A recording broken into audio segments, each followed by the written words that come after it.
প্রিয় বাউফলবাসী, আসসালামু আলাইকুম। আপনারা জানেন একটি মহল বৈষম্য বিরোধী ছাত্র আন্দোলনের নামে বাউফলের বিভিন্ন ইউনিয়নে এবং বাউফল উপজেলা সদরেও আমরা দেখতে পাচ্ছি তারা লুটতরাজ, চাঁদাবাজি এবং হামলার সাথে জড়িত হচ্ছে। এবং আমরা আপনাদেরকে নিশ্চিতভাবে এবং আমাদের বরাদ দিয়ে বলতে চাই যে এরা আসলে কখনো ছাত্র হতে পারে না। এরা বিভিন্ন দলের সমর্থক হতে পারে। তারা আসলে নিজেদের স্বার্থ উদ্ধারের জন্য তারা এখন এই বৈষম্য বিরোধী ছাত্র আন্দোলনের নামের যে ট্যাগটা, এটা নিজেদের নামের সাথে লাগিয়ে তারা বিভিন্ন অপকর্মে লিপ্ত হচ্ছে।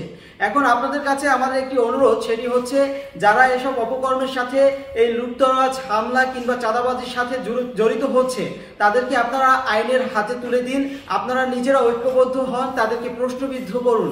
এবং যারা এই ধরনের অপকর্ম চালাচ্ছে তারা কেউই ছাত্র না। আর আপনাদেরকে আরেকটি বিষয় আমরা নিশ্চিত করতে চাই, সেটি হচ্ছে এই বাউফল উপজেলায় এখন পর্যন্ত কোনো বৈষম্য বিরোধী ছাত্র আন্দোলনের নামে কোনো কমিটি হয় নাই, কোনো সমন্বয়ক নেই, কেউ নেই, যেটা উপরের নির্দেশনাও নেই।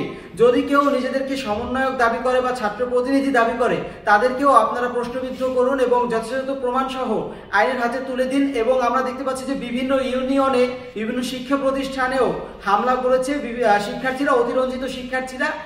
আসলে তারা যদি ছাত্র হয়ে থাকে, তাদের ভিতরে যদি নৈতিকতা থেকে থাকে, তারা এসব করতে পারে না।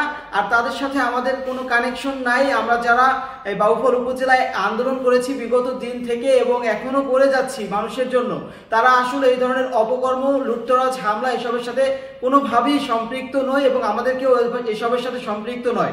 যদি কোনো ধরনের কোনো চক্রান্ত এই বাউফলে করা হয়, কোনো ছাত্রদের নাম করে বা কোনো বৈষম্য বিরোধী ছাত্র আন্দোলন বলে যদি কেউ এই বাউফলে যদি বলে যে আমরা বৈষম্য বিরোধী ছাত্র আন্দোলন, আমাদেরকে এত টাকা চাঁদা দিন, বা তারা যদি কোনো কিছু দখল কিংবা চাঁদাবাজি কিংবা লুটতরাজ করে থাকে, আপনাদেরকে হাত জোর করে আমরা অনুরোধ করছি আপনারা আমাদের কাছে জানান প্রমাণ সহ, কিংবা প্রশাসনের কাছে জানান।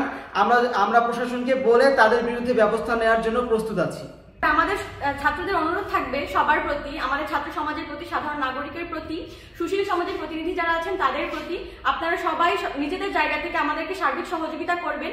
আমরা ছাত্ররা যে কর্মসূচিগুলো গ্রহণ করেছি এগুলো আমাদের একার পক্ষে বাস্তবায়ন করা সম্ভব না। আমাদের প্রত্যেককে আগে নিজেদের সংস্কার করতে হবে, নিজেদেরকে সচেতন হতে হবে, তবেই আমরা সুস্থ সুন্দর একটা পরিবেশ পাবো, একটা স্বাধীন দেশে স্বাধীনভাবে আমরা থাকতে পারবো। এই জন্য অনুরোধ থাকবে সবাইকে, সবাই আসুন, সবাই আমাদেরকে সহযোগিতা করুন। সিনিয়র যারা আছেন তারা আমাদেরকে গাইডলাইন দিবেন, আমাদেরকে সহায়তা দিবেন, পরামর্শ দিবেন। ধন্যবাদ। কিছু কিছু বিচ্ছিন্ন ঘটনা ঘটেছে এই স্বাধীনতা আমাদের দ্বিতীয় স্বাধীনতার পরবর্তী সময়। যেমন কিছু ছাত্র নামধারী লোকজন তারা ছাত্র আন্দোলনের নাম ভাঙিয়ে তাদের ব্যক্তিগত স্বার্থ হাসিলের জন্য